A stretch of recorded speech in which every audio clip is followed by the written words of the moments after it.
Thank you for joining my channel. I'm registered psychotherapist qualifying in Ontario, and here I'm trying to share some evidence-based strategies and that might help you to increase your awareness and strategies that you might use in your daily life to improve your mental well-being.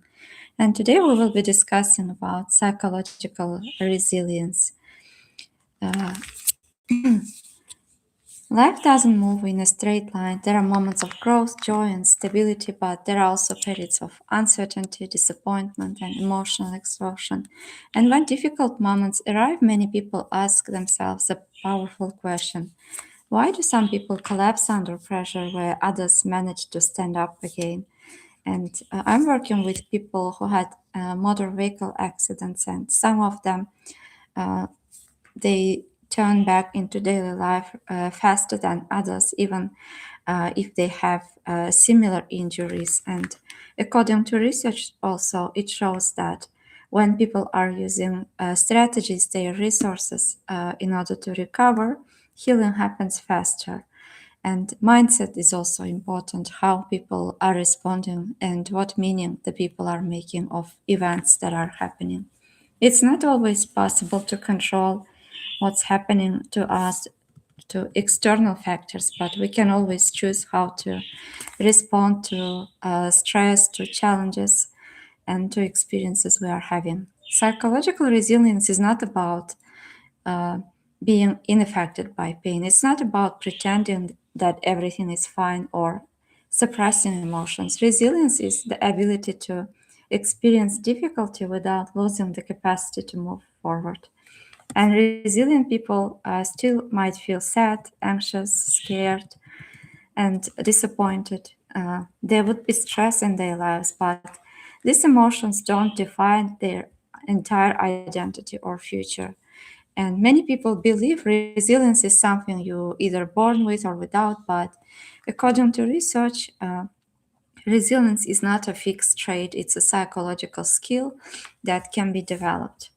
And one of the most important factors behind resilience is how people or a person interprets adversity or problems or stress they are having.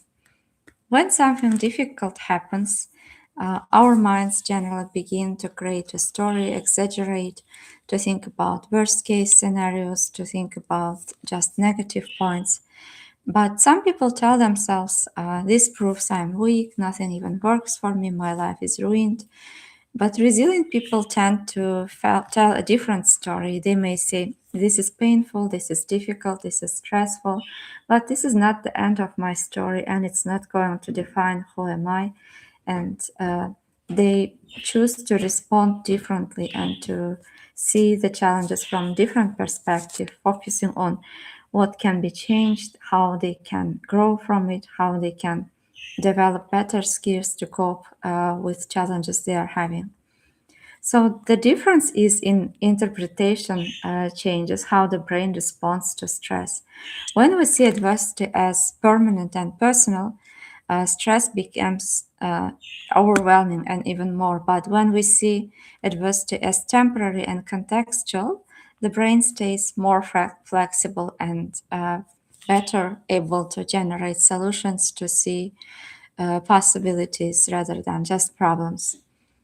For instance, imagine two people losing a job, and the first person might think, I'm a failure, I'll never succeed. But the second person might think, this is difficult situation, but it doesn't define my abilities. So the interpretation about the experience changes might help to change to cope with adversity and to find new solutions.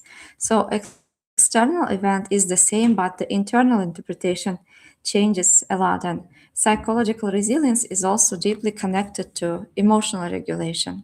Resilient people do not avoid emotions, but they also do not become trapped inside them. So they allow emotions to move through them. Think emotion Think about an emotion like a wave. If you try to block the ocean, you will exhaust yourself. But if you learn how to move with the waves, you stay afloat. And if you become a little better in moving with your emotions instead of feeling overwhelmed or stuck by them, What would be the very first sign, small sign that you are coping better, that you are taking action despite challenges and difficult emotions? And what would you notice yourself doing differently when strong emotions show up? And when were times in the past when you felt a lot of stress, challenges, anxiety, but you were able to stay calm or to take action despite challenging emotions, not being trapped by them, not feeling stuck by them, but taking smaller steps that you can change and focusing on possibilities rather than challenges.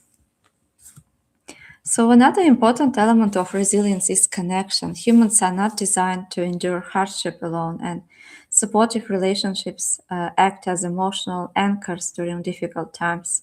And research consistently shows that people with strong social support recover faster than from stress and trauma rather than people who stay alone or isolate themselves. So, this doesn't mean you must have many people around you, but sometimes several safe, supportive relationships are enough to make a significant difference and to stay resilient and to cope with challenges and adversities. What would you be doing differently in your day if you felt more connected to others? And what might notice the change first? And what would they see yourself doing if you were able to use social resources, being connected to people, and using this as a resource to cope with challenges? Self compassion is another significant factor that plays a powerful role in resilience. Many people believe that being hard on themselves will make them stronger, but in reality, according to research, people who can be kind to themselves, embrace themselves with self compassion rather than self criticism, are able to bounce back faster, to create change faster, and to come back when they face adversities and to make more progress.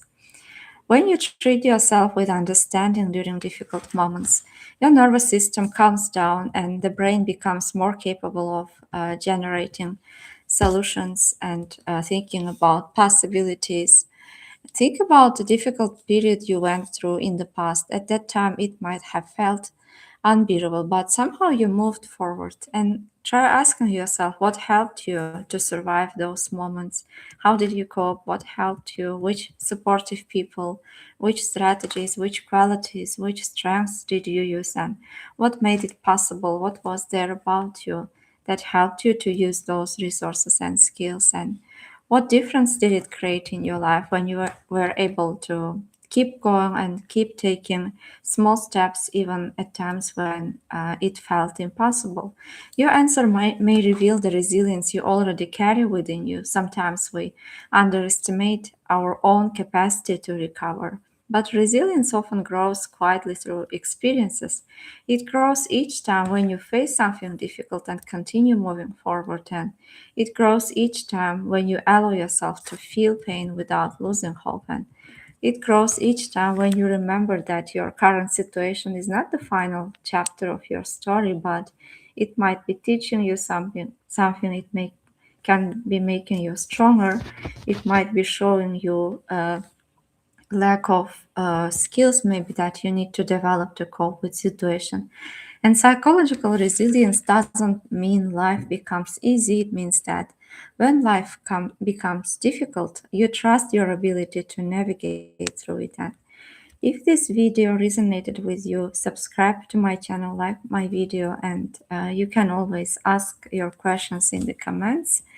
What is the recent one challenge that made you stronger?